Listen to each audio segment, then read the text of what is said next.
What's going on, everyone? This is Shield. I hope you're doing well. Today we're going to react to Jay Foreman's Why is North Up?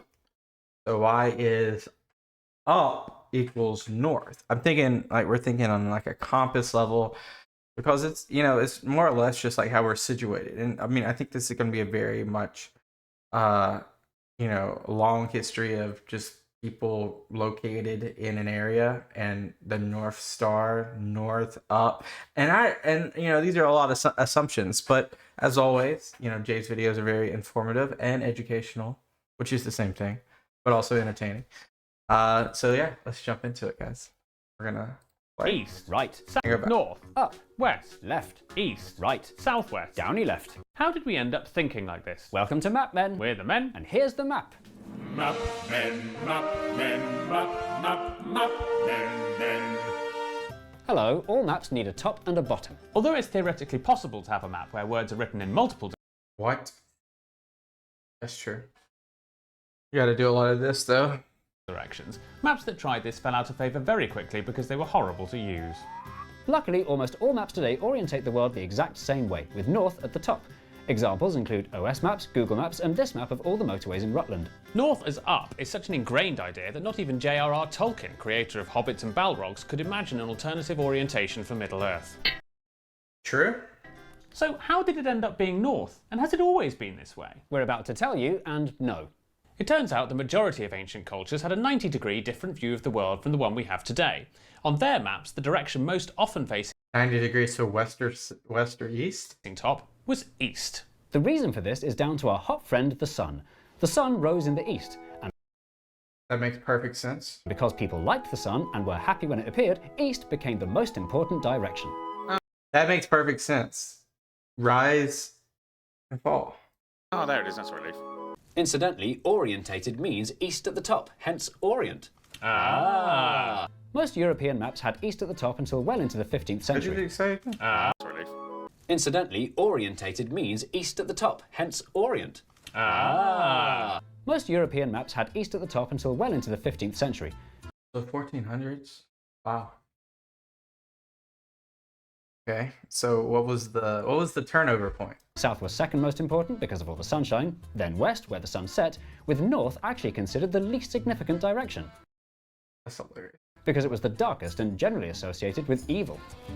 To give you an idea of just how north-hating early Christians were, graves facing northwards were reserved only for excommunicants and the unbaptized. That's insane. Excuse me, I did request to be buried next to my dead wife. In other parts of the world, we get clues that east was on top, even though no maps survive to prove it. In India, the Sanskrit word dakshina means both south as well as to the right, and if south was to the right, then east must have been at the top. And west must have been on the bottom. Yes. And north must have been I think we get it. But the most famous early civilization saw the world another yet 90 degrees differently. The west? The ancient Egyptians put south at the top of their maps. What? Oh, because the Nile went south. It's got to be because the Nile runs south to north. It's got to be. For the simple reason that because the Nile flowed downhill, its source must surely be at the top. Makes sense. It also explains why it's called Lower Egypt, despite being further north. Yep. South at the top soon became an Arab map-making calling card, as shown on the famous world map made by Muslim scholar Al-Idrisi for King Roger II of Sicily, called Tabula Rogeriana, Roger's map. which featured in the seminal book Kitab Rujar. Roger's book. So, with all this eastness and southness throughout history, how did we end up with the ever unpopular north literally on top of the world? The change in direction occurred at the Age of Exploration. Yep. In the 1400s, wealthy European nations literally started to push the boat out in search of exciting things to steal, like gold and potatoes. In order to do this successfully, navigation needed to get better, and that meant the very frequent use of the compass. Circumnavigation, and that's where things become aligned. By harnessing the Earth's natural magnetic field, compasses were a superbly useful way of letting sailors know where they were going. The original inventors of the compass, the Chinese, decided that this thing pointed south, which in fairness half of it did. That explains why the Chinese word for compass was 指南针 which translates to pointing south needle. But Western explorers saw things differently. In Europe, there was already a long tradition of navigating by the North Star. Yeah. giving European navigators an astrological northern bias. So when they got their hands on the Chinese pointing technology, they used it to do what they'd always done, and find north first. If you've ever used a compass on a Year 5 geography trip where you got lost in the woods and wet yourself in front of Mr. Dugdale, you'll understand how north being at the top of your map makes it easier to turn and face where your compass is pointing. This navigational edge allowed Europeans to spread themselves and their ideas, including north is up, all over the world. And after centuries of standardization, north is up became stuck in the maps and the minds of people all over the planet. So now, north is literally always up all the time on every map ever with no That makes perfect sense, though. exceptions. Except these ones coming after the break. Uh-oh. I love how there's The thing about traveling with your an kids. ad perfectly Hello aligned. and welcome to Good Grief. Now, Cyril, is it true you haven't seen your father in 66 years? Yes, it's true. Well, Cyril, good grief, he's here tonight. Cyril, good grief. Son! Father, where have you been? Well, son, you know all those websites that offer a service but suspiciously don't charge anything for it? Yes, Father. You know they make their money by taking your data and selling it on to data brokers. In context, they updated and the I got first double added. Talking of consider Incog. exceptions to north being at the top do sometimes appear on modern maps, in just a small handful of examples. Some cities arranged in a grid form are frequently shown on maps with north on the one to suit the folded paper it's on and allow for better legibility. Manhattan is a fantastic example of this, creating a false north in the minds of locals and tourists. A similar That's something I never realized. That's such a duh, though. It's more like this. Oh my god. I didn't realize that. effect can be found on maps of Melbourne, Mexico City and Milton Keynes. The increasing prevalence of Wayfinder or You Are Here maps in cities is popularising this easy-to-navigate kind of map, where up is the direction you're facing and not necessarily north.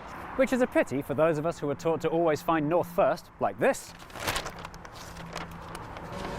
Also, sat-navs. Modern digital maps can be rotated to face whichever way is most convenient or safe for the user, resulting in a generation of whippersnappers who bizarrely are very familiar with their local area, but entirely unfamiliar with which way is north. But all these exceptions only do a great job of proving the rule, as maps that are even slightly wonky just look disconcertingly unfamiliar and wrong. Oh. But Does it matter that north won the day? After all, something has to go at the top. Why shouldn't it be north? the thing is, it does matter. It affects not just the way you view the map, but the way you view the world. Yeah. First of all, top to bottom is how we read things and naturally take information in. Whether it's a map or an album cover or a supermarket shelf, your eyes start at the top and then scan down. And this is well known and exploited by designers of all kinds. Second, and more importantly of all, psychologists have proven that we associate things that are higher up with positivity. Hi, top of the morning. Are you feeling tip-top? On top of the world. Did you watch Top of the Pops? I watched it on my laptop. That one doesn't work. Oh. So if all maps have north as up, we accidentally give places in the north a sense of importance and goodness. While places in the south might be viewed with a form of second bestness. This applies not just to maps of the world, where Africa and South America are buried at the bottom of the page, and your thoughts, but to maps of London, which, for a chippy South London dweller like me, immediately explains the unbearable snobbery of North London dwellers like Jay. You don't have the tune. It's because of the rock type. Thankfully, the overwhelming prevalence of north at the top See, these are a lot of inside jokes. I just maps has irritated some people enough to inspire them to create some different maps that turn our worldview upside down. In 1979, wow. That's crazy. Australian Stuart MacArthur published MacArthur's Universal Corrective Map of the World. Simply by flipping the familiar map on its head, whilst keeping the letters the right way up, it placed Australia, usually tucked down under in the bottom corner, proudly at the top. Although, just because it was upside down, it was no excuse for drawing Europe's borders apparently from memory. Reorientating the world to give an original perspective is often done as a political statement, such as in this series of maps of Africa by Swedish non-African Nikolai Jesper Sion. His aim was to show the continent from a different perspective, such as this one that imagines borders if colonialism hadn't happened. And for maximum mind-mashing, he made all his maps upside down. That's insane to think about. But I mean, you also have to. I'm thinking more or less on like how the Earth is situated. You know, how it's situated on like an axis, and wouldn't it make more? It doesn't make sense though, the other way. One of the most influential wrong way up representations of the world came in 1972 in the form of not a map, but a photo. On the Apollo 17 mission, one of Gene Cernan, Ronald Evans or Harrison Schmitt took a stunning snap of the Earth viewed from space. And when he finally got back in signal range, This isn't the pale blue dot. This is like Like is this the Apple screensaver? Like the original 2007 Apple screensaver? Sent it back to his pals at NASA for them to share with the world. Wow. The now famous Yeah. photo, titled Blue Marble, appeared to show planet Earth the wrong way up, with Antarctica on top. Oh. Is that really true? Or is that... What? Of course, this photo made us see the world as it actually was, a tiny ball floating in space. Suddenly, the whole idea of a top and bottom began to unravel, and there was chaos in the streets. Yeah. Sadly, by far the most frequently distributed version of the Blue Marble photo has been cropped and rotated with North boringly at the top, demonstrating just how fixated on North's Is that's just mind-boggling to me. How does that even work? upness we all remain. Let's face it, with no gravity, there's actually nothing to anchor us in the infinite expanse of space. Anywhere can be up, And anywhere can be down. It's a shame that we've got into the habit of always looking at the world the same way. Looking at a so-called wrong way up map can make you see things you've been trained all your life not to notice, and Like, what is that? Is that like Westeros? expand your mind. Look at this map of Britain. Until you looked at it upside down, did you notice quite how far Cornwall was from London? Or that Edinburgh was west of Manchester? wonky maps can be a good way for city planners to spot areas that need attention, or missing transport links. And that's why it's important to question hard and fast rules like north always being up, because when you look at the world from a different angle, you invite new perspectives. You've been watching Map Men, and That is so cool. And that photo from space is just mind-boggling. I still don't know how that works. I just don't know how that works. Do you guys know how that works? Let me know how that works. I don't know how that works. But as always, Jay Foreman and in his videos are just cream of the crop. Great video. Understandably, never knew that there was an issue with North being up. This is just news to me. So wow, we learned something today, guys. So if you like these types of videos, I implore you to hit the subscribe button. Let me know a video that you want me to react to. Until next time, peace out, guys. Bye-bye.